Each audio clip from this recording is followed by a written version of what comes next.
بسم اللہ الرحمن الرحیم. میں وقار قوروی ٹی ایف ٹی پرسپیکٹو کی اردو ٹرانسمیشن سے آپ کی خدمت میں حاضر ہوں.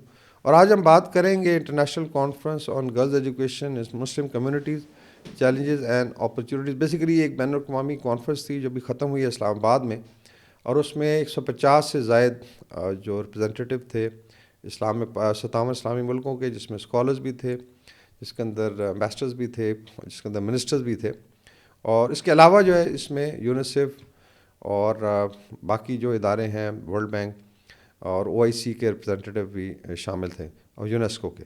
تو اس کا مطلب ہے کہ ایک کامیاب کانفرنس کا انعقاد کیا گیا, اور اس میں جو پیغامات ہیں یا ڈکلیریشن ہے وہ بڑا امپورٹنٹ ہے کہ اس میں جو بچیوں کی ایجوکیشن ہے یا فیمیل ایجوکیشن ہے اس کو بیسیکلی ایک منڈیٹری چیز یا فرض قرار دیا گیا. اور یہ ہے بھی صحیح. اگر اسلامک پرنسپل بھی دیکھیں تو رسول اللہ صلی اللہ علیہ وآلہ وسلم کا ارشاد مبارک ہے کہ آپ تعلیم حاصل کریں, ایون اگر آپ کو چائنا تک جانا پڑے. تو اس وقت اگر آپ دیکھیں جو فاصلہ تھا, اور اس میں کوئی آپ کہہ لیں کہ یہ مینشن نہیں تھا, یا جنڈر کا کوئی باعث نہیں تھا, کہ تمام مسلمان مردوں اور عورتوں پہ یہ فرض ہے ایجوکیشن. ابھی اس کانفرنس کے اندر کافی ساری چیزیں جو ہیں مینشن کی گئیں. ایک تو ایجوکیشن کو رائٹ کے طور پہ لیا گیا, اور اس میں افغانستان کا جو نام ہے کانفرنس کے ڈکلیریشن میں تو نہیں ہے, لیکن اگر دیکھا جائے تو صرف ایک ہی اس وقت ملک ہے اسلامک ورلڈ میں جہاں پہ خواتین کو نہ صرف تعلیم سے محروم رکھا گیا ہے, مطلب اس میں بیسیکلی پرائمری ایجوکیشن یا 6 کے بعد پڑھنے کی اجازت نہیں ہے, اور 3 سال سے بچیاں جو ہے یونیورسٹیوں اسکولوں سے باہر ہیں, بلکہ خواتین کو ٹیکنیکلی بند کر دیا گیا. وہ نہ اونچی آواز میں بات کر سکتی ہیں, نہ کوئی میوزک سن سکتی ہیں, نہ پارکس میں جا سکتی ہیں. ابھی ایک نیا فتویٰ بھی آیا ہے کہ اگر کسی گھر کی کھڑکیاں کھلتی ہیں کسی مارکیٹ کی طرف جہاں سے کوئی دیکھ سکتا ہے, تو ونڈوز کو پکا بند کر دیا جائے, پردوں کی بجائے اب اس کو شٹر کر دیا جائے گا. تو پریکٹیکلی آئی وڈ سے کہ طالبان جو ہے بہت زیادہ اس میں خواتین کا استحصال کر رہے ہیں.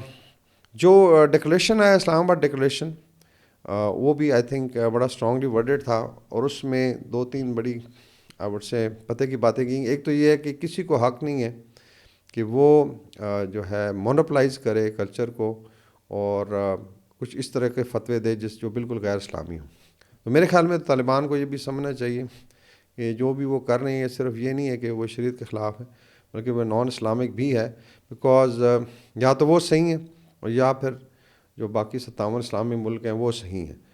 تو جو یہاں پہ علماء کا پورا اکٹ تھا, اس میں بڑے بڑے جید علماء آئے ہوئے تھے مختلف ملکوں کے, چاہے افریقہ ہے, چاہے مڈل ایسٹ ہے, چاہے یورپ ہے, چاہے ساؤتھ ایسٹ ایشیا ہے, ساؤتھ ایشیا ہے. اور اس میں میرے خیال میں, اور اس طالبان سے پہلے بھی تو افغانستان ایک نارمل اسٹیٹ کی طرح بیہیو کر رہا تھا. اس کے اندر کچھ اور بڑی اچھی آئی تھنک کالز ہوئیں. اسپیشلی ایک میسیج آیا حامد کرزئی صاحب کی طرف سے جو افغانستان کے سابقہ صدر ہیں, اور انہوں نے طالبان کو اپیل کی کہ بچیوں کے لیے جو ایجوکیشن کے دروازے کھولے جائیں, بیکاز پہلے ہی بہت زیادہ نقصان ہو چکا. ان کا یہ ان کے نیشنل انٹرسٹ میں ہے افغانستان کے, بیکاز اب آپ بچی کو خواتین کو پڑھائیں گے تو پوری ایک جنریشن کو آپ پڑھاتے ہیں.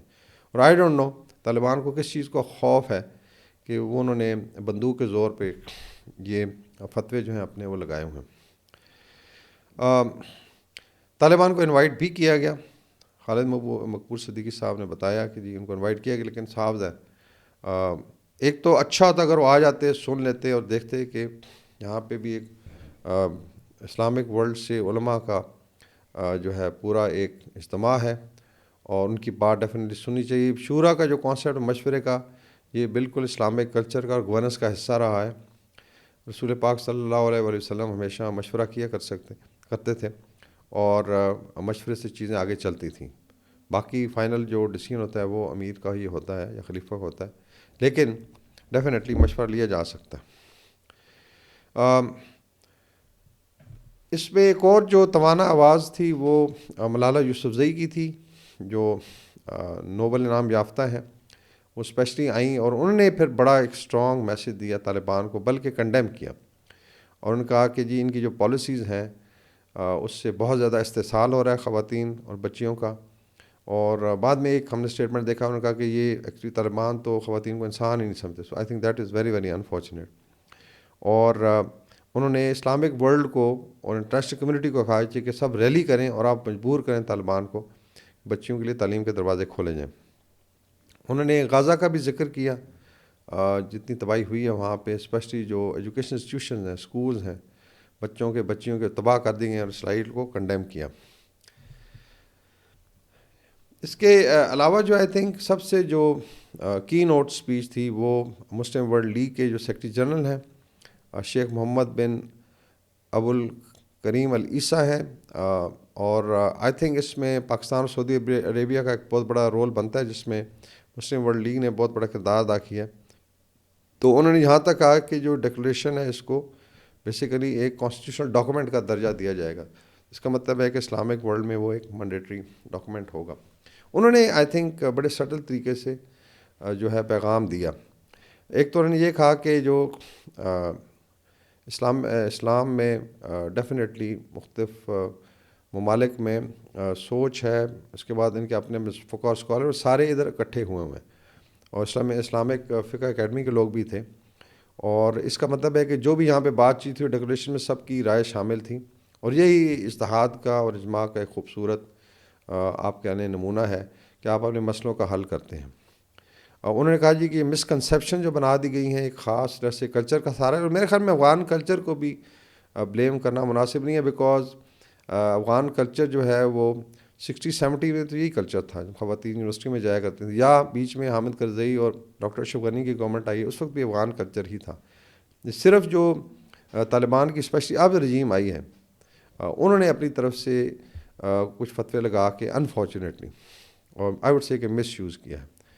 تو انہوں نے آئی تھنک اس طرح پوائنٹ آؤٹ کیا کہ جو مسکنسیپشنز ہیں ان کو آپ بڑھاوا دیتے ہیں، اور کلچرل بیس پہ اس چیز کی اجازت نہیں دی جا سکتی کہ آپ جو ہے اس کی ایک ایسی انٹرپریٹیشن کریں جس سے آپ کے ملک کا بھی نقصان ہو اور خواتین پہ جو ہے تعلیم کے دروازے بند کیں.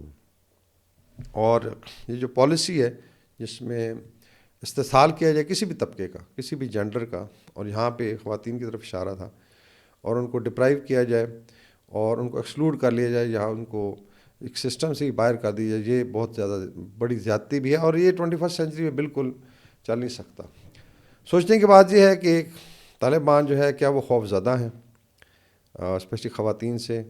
ہم پہلے بھی ذکر کر چکے ہیں کہ اکنامک چیلنجز اپنی جگہ ہیں، سیکورٹی کے ایشوز ہیں، اور ان کو بہت زیادہ تھریٹس بھی ہیں، لیکن ایک طبقہ جو ان کے ساتھ ہو سکتا تھا خواتین کا، اس کو ان کی اپنی آپ کہہ لیں جو بھی اس کی اختراع ہے یا انٹرپریٹیشن ہے، اس کی وجہ سے تعلیم کے، روزگار کے، اور آپ کہہ لیں سوشل سیکٹر میں تمام دروازے بند کر دیے گئے ہیں. دوسرا یہ ہے کہ ابھی طالبان کو یہ سوچنا چاہیے کہ وہ ابھی آہستہ آہستہ آئسولیٹ ہو رہے ہیں، اور یہ بہت بڑا میسیج تھا، اور ہو سکتا ہے کل جو ہے اسلامک ورلڈ جو ہے وہ ڈیسائیڈ کر لے کہ اگر یہ بیہیو نہیں کرتے تو پھر سینکشن لگیں گے رجیم پہ. لیکن چونکہ اس میں 4 کروڑ عوام کا معاملہ ہے، صاحبزار اسلامک ورلڈ نے ان کے ساتھ رابطہ رکھنا ہے، اس میں بھی 2 کروڑ خواتین ہیں. صاحبزار خواتین کو آپ نے بند کیا تو ساتھ چھوٹے بچے بھی بند ہیں، تو اسی لیے شاید طالبان کو ایک موقع دیا گیا ہے کہ وہ چیزوں کو درست کریں. میرے خیال میں اگر طالبان کی لیڈرشپ میں ایسے لوگ ہیں، اور بالکل اس میں بھی وہاں پہ بھی پتہ چلا ہے کہ کچھ ڈویژنز ہیں، کچھ جو لیڈرشپ ہے وہ چاہتی ہے کہ اس طریقے سے آپ دنیا میں آئسولیٹ نہ ہوں، اسلامک ورلڈ میں آئسولیٹ نہ ہوں، اور آپ نارمل اسٹیٹ کی طرح بیہیو کریں. امید کی جاتی ہے کہ طالبان بجائے خواتین کو پتھر کے زمانے میں دھکیلنے کے وہ ان کو ایجوکیشن کی اجازت دیں، تعلیم کے دروازے کھولیں، تاکہ افغان خواتین بھی باقی اسلامک ورلڈ کی طرح شانہ بشانہ آگے چل سکیں. آپ کا بہت شکریہ.